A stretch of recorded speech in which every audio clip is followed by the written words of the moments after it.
Hi guys, देखो यार, social media के जमाने में दो ही लोग ट्रेंड कर रहे हैं। पहला कंटेंट क्रिएटर जो अच्छे अच्छे कंटेंट क्रिएट करके लोगों को एंटरटेन करते हैं। दूसरे कंट्रोवर्शियल क्रिएटर जो लोगों को उंगली कर करके खुद को एंटरटेन करते हैं। लोग 5 उंगलियां मिलाकर हाथ जोड़ रहे हैं, वैसे गला तो 6 उंगली वालों का भी सूख रहा है।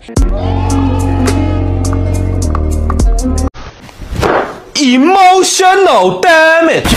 जी हाँ दोस्तों, आज हम बात करने वाले हैं हमारे देश के कंट्रोवर्शियल क्वीन के रियलिटी शो के बारे में। इसलिए हैंडकफ्स के साथ इन्हें मिलेगा ऐसे कंटेस्टेंट्स का साथ जिनका ये खून पी जाएंगे।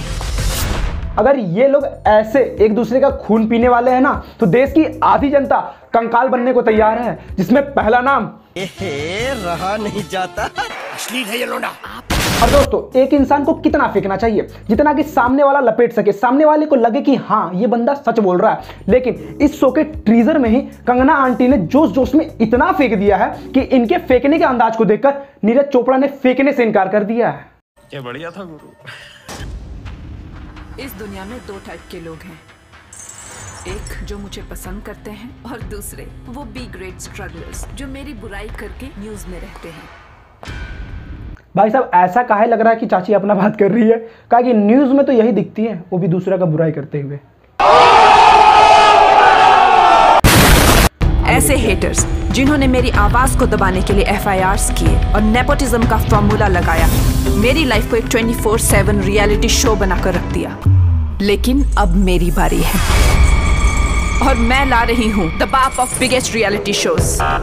मतलब हिंदी और इंग्लिश को मिक्स कर दो, मतलब कि कूल बनना, द बाप ऑफ रियलिटी शो।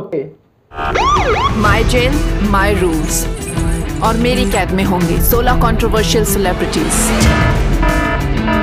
जिनके साथ वही होगा जो मैं चाहती हूँ। कुछ समझ में आ रहा? तुम्हारी अम्मा कसम सच बोलना, कुछ समझ में आया? नहीं। इस टीजर में 2 बातें कही गई है जिसका आपस में कोई रिश्ता ही नहीं है। फर्स्ट 24 सेकंड तक चाची अपना रोना धोना करती है। मेरी लाइफ को एक 24/7 रियलिटी शो बनाकर रख दिया। 24x7 वाला रियलिटी शो बना दिया। इसका मतलब समझ रहे हो प्रभाकर? फिर बाकी के 35 सेकंड ये कहती हैं कि ये एक ऐसा शो ला रही है जिसमें 16 कंट्रोवर्शियल सेलिब्रिटी होंगे और ये उन्हें एक लॉकअप में बंद करके उनका जीना हराम कर देंगे।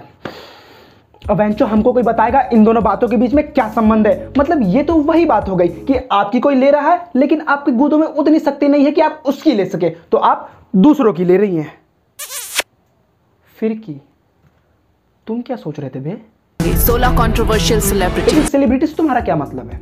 ना, इस शो में कौन सेलिब्रिटी लगता है? ये बाबा जो कोविड के समय लोगों को मूत्र पिला रहे थे, मतलब गोमूत्र पिला रहे थे, वो सेलिब्रिटी है। गोमूत्र पार्टी किया।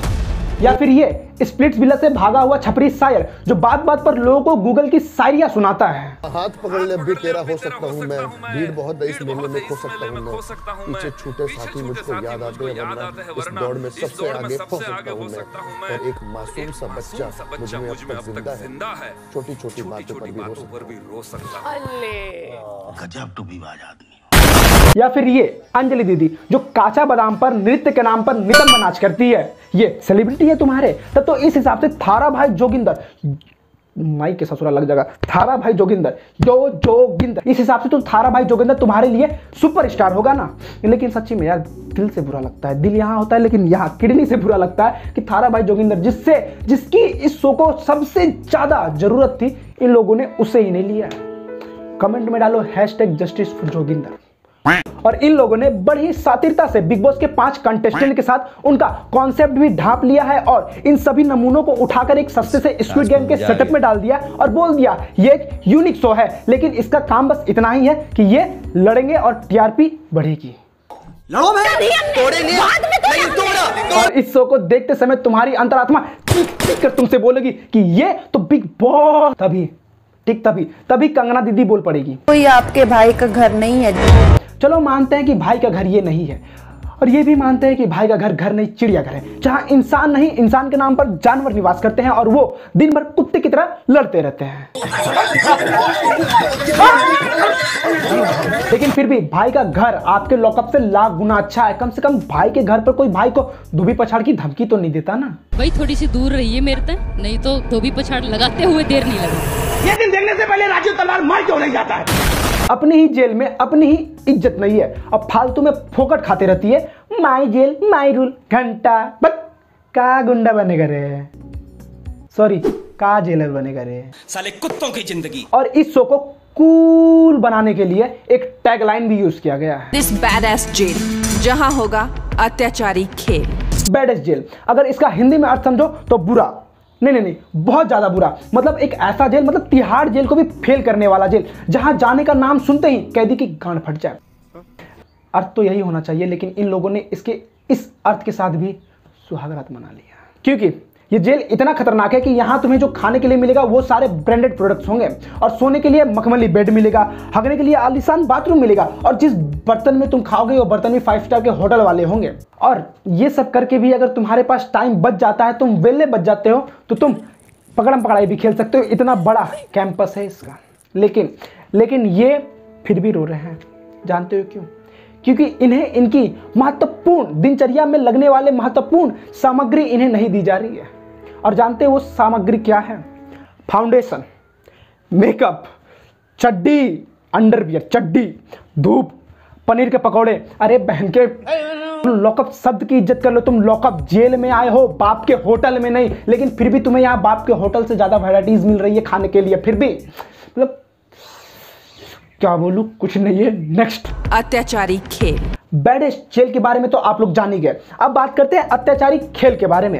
तुम ही लोग गैस करो कि अत्याचारी खेल क्या हो सकता है। एक इंसान को जलते हुए कोयले पे चलवाना, सांपों से कटवाना, फिर ऊंचाई से कूदवाना, नहीं भाई, या फिर जंगली शेर को अपने हाथ से खाना खिलाना। होना तो यही चाहिए ना खतरनाक खेल, लेकिन इन लोग के डिक्शनरी में ये नहीं है। इन लोगों की डिक्शनरी में खतरनाक खेल का मतलब है गाय के गोबर से उपले बनवाना। कंट्रोवर्शियल सेलिब्रिटी को दूध पिलवाना। जो कभी सबसे ज्यादा दूध पीकर दिखाएगा वो टीम विजेता होगी। मानता हूं कि इंसान चूतिया होता है, लेकिन इतना चूतिया नहीं होता है। मतलब इस शो को देखना मेरे लिए वही बात हो गई कि ए लकड़ी क्यों बड़ी हो झाड़ में, आजा घुस जा हमारी। और कंगना आंटी आरोप लगा रही थी कि बॉलीवुड वाले लाइनें खींचते हैं, लेकिन साइड इफेक्ट तो इन्हीं के अंदर दिखाई दे रहा है। बोल कुछ रही है और कर कुछ रही है। जिन लोगों ने मुझसे 5 साल से बात नहीं की थी, उन लोगों के फोन आ रहे हैं, गिफ्ट्स भेज रहे हैं कि भाई कंगना को पटाके रखो। चुप हो जा, 7वीं फेल। और आज की वीडियो में इतना ही। मिलता हूं अगले वीडियो में, तब तक के लिए जय हिंद, जय भारत। अपने और अपने परिवार को ख्याल रखें और गर्व से कहें हम भारतीय हैं। धन्यवाद। हार्ड में दिखने में, हार्ड में लिखने में, अंदर से सॉफ्ट लेकिन हार्ड में बिकने में बिकता नहीं बेटा काम मेरा।